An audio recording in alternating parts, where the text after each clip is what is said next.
नमस्कार, मैं डॉक्टर विष्णु शंकर शुक्ला, गुर्दा रोग विशेषज्ञ, Awadh kidney care clinic, Lucknow.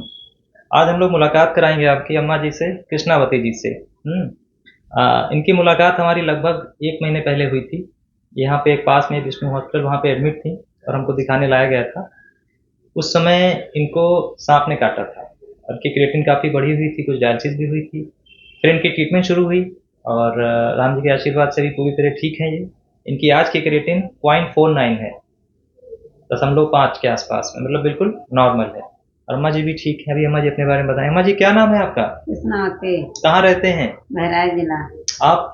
Bahraich. Bahraich. आप कौन है इनके? इनके पुत्र हैं। आप इनके बेटे हैं। ओके, इनको क्या क्या जरा बताइए हुआ था उस समय? इनके सर सांप काटने से इनके गुर्दे पे इफेक्ट आ गया था। तो इनके क्रेटिन यहाँ पे लेके आए थे, उससे पहले इनकी क्रेटिन 9.36 था।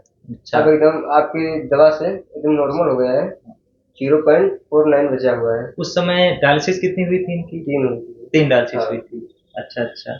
और पेशाब कम हुई थी या नॉर्मल आती थी? पेशाब नॉर्मल हो गई थी, आती थी पेशाब, लेकिन आपने दवा दिया। पहले पेशाब कम हो गई हाँ, थी। पहले पेशाब कम हुई थी, आपने दवा दिया, फिर पेशाब स्टार्ट हुआ। शरीर में सूजन भी आई थी? हाँ, सूजन भी थी सर। अच्छा अच्छा। और अम्मा जी, क्या क्या परेशानी थी आप बताइए? अब परेशानी आ रहा था, चक्कर आ रहा था। उस समय क्या क्या दिक्कत थी पहले?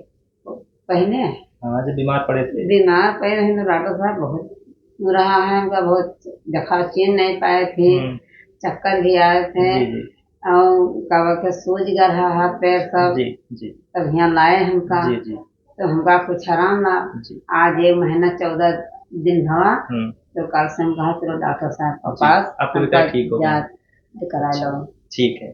अच्छा, इस बीच में दवाएं कम थी या बहुत ज्यादा चल रही थी? नहीं, दवा वहाँ आयुर्वेदिक और यही दवा चल रही है। बहुत कम दवा चल रही थी, है ना? ठीक है। देखो, ऐसा है, कहने मतलब यह है, इनको सांप ने काटा, एक विषैले सांप ने। उसके वजह से, कुछ सांपों की वजह से भी किडनी पे असर पड़ता है, उनके टॉक्सिन से। और दूसरा, इनको इन्फेक्शन भी हो गया था, उसे सेकेंडरी सेप्सिस बोलते हैं। जहाँ पे काटा उसके बाद वहाँ पे सेल्युलाइटिस हुआ उस एरिया में, और सेकेंडरी सेप्सिस हुआ। इन दोनों वजहों से किडनी पे खराबी आई। इनकी पेशाब बहुत कम हो गई थी, शरीर में सूजन थी, क्रिएटिन 10 के आसपास पहुंची थी। इनको डायलिसिस करनी पड़ी, जैसा भैया ने बताया, 3 डायलिसिस इनकी करी गई। इसके बाद में इनकी ट्रीटमेंट शुरू हुई और धीरे धीरे करके इनका इन्फेक्शन ठीक हुआ, है ना?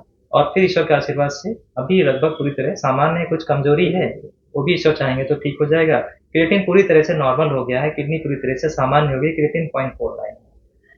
एक टेक होम मैसेज मैं देना चाहूंगा सब लोगों के लिए, जिसके लिए हमने आपसे मुलाकात इनकी कराई है, कि इनकी उस समय कंडीशन अच्छी नहीं थी, डायलिसिस की आवश्यकता बहुत ज़्यादा थी। इन्होंने डायलिसिस कराई और पूरा ट्रीटमेंट कराया। अगर ये उस समय डायलिसिस ना कराते, ये सोचते कि हम परमानेंट डायलिसिस पे आ जाएंगे, जैसा बहुत लोग सोचते हैं, और या फिर ये सोचते कि डायलिसिस कभी बंद नहीं होगी, तो फिर शायद ये हो सकता है कि संभल ना पाते या ठीक ना हो पाते।